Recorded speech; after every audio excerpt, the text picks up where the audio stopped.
Allora, cos'è successo? Niente, Demon, non ne voglio parlare, lascia perdere. Ah, conosco quella faccia! La tua ragazza ti fa le corna! Dove rombare? A ieri me la stavo da sto pagliara, perché è innamorata di Tino Lupo. Ah, bello di un lupo, bello! Tagli la bestia! Sembra tu sei meglio da lupo. Io lo so, Mbare, io a meno zicchi non naio. E lo sai, caro amico mio, quando capitano queste cose in amore, io e Timon abbiamo un modo per tirarci su. No, no, no! Certe cose devi lasciarle spiegare a me, Mare! State manzo. E allora, cucciolotto! Lascialo perdere, Kiddo, ascoltami bene, piccupare su spacchi WhatsApp, ma le storie d'amore finiscono subito, non è vero? Sì. Però, montagne di pelo stasera in piazza Teatro Massimo e mercoledì, hai mai sentito parlare di Erasmus? Sì, io saccio che c'è pelo, però non mi interessa. E chi vuol dire non mi interessa? Che diventaste poppo, ripeti con me.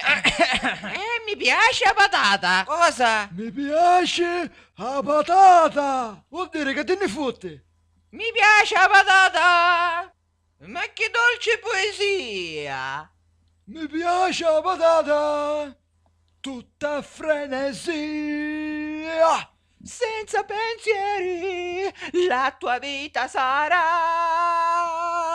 Chi vorrà verrà e impiatterà! Mi piace la patata! E tu da mangia patata, Simba? Sì, ho funno. Se con sale e un po' di cipolla. Vai a mare! Non stiamo parlando di patate al forno, stiamo parlando di paffia! Esatto, Mare, sì, ma stiamo parlando di ragazze. Paffia! Quando sei giù e non sai che A fare. caccia di paffia devi andare! Sto qua una Ricky. Grazie! Ti racconto la storia di Pumba il cinghiale. Da piccolo, sai, non mi volevo lavare! Non ci si poteva avvicinare, puzzava in medda. E di dove passavo non cresceva più l'erba!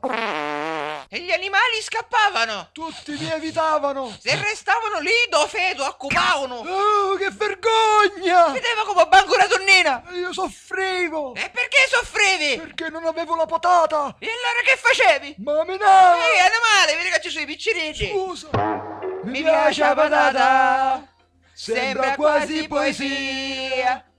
Mi piace la patata, tutta frenesia.